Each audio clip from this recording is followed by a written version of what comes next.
زلزلہ متاثرین رندو، آپ لوگوں سے مخاطب ہوں۔ ہمارا ایک معاہدہ سیم صاحب کے ساتھ ہوا تھا۔ سیم صاحب نے جو ہے 7 دن کے اندر ایک کمیٹی بنا کر، وہ کمیٹی چیف سیکرٹری کے ماتحت ہوگی۔ وہ کمیٹی 7 دن کے اندر سفارشات مرتب کر کے سمری کے لیے وزیر اعلیٰ صاحب کے سامنے پیش کریں گے۔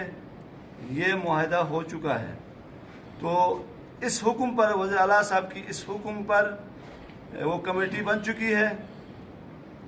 تو اس لیے ہم نے آج کا دھرنا مؤخر کیا ہے۔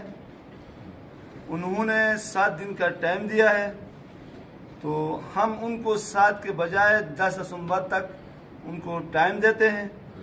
اگر اس ٹائم کے اندر ہمارے مطالبات پورے نہ ہونے کی صورت میں ہم علماء سب سے پہلے روڈ پہ ہوں گے۔ اس کے علاوہ جو ہمارے دور دراز سے، گلگت سے، سکردو سے زلزلہ متاثرین شگر سے بھی آئے ہیں، ان کو تکلیف ہو گئی، ان کو زحمت ہوئی، میں ان سے معذرت خواہ ہوں، ان سے معافی چاہتا ہوں، کیونکہ ہم نے یہ دھرنا 10 دسمبر تک کے لیے مؤخر کیا ہے۔ والسلام علیکم ورحمۃ اللہ۔ بسم اللہ۔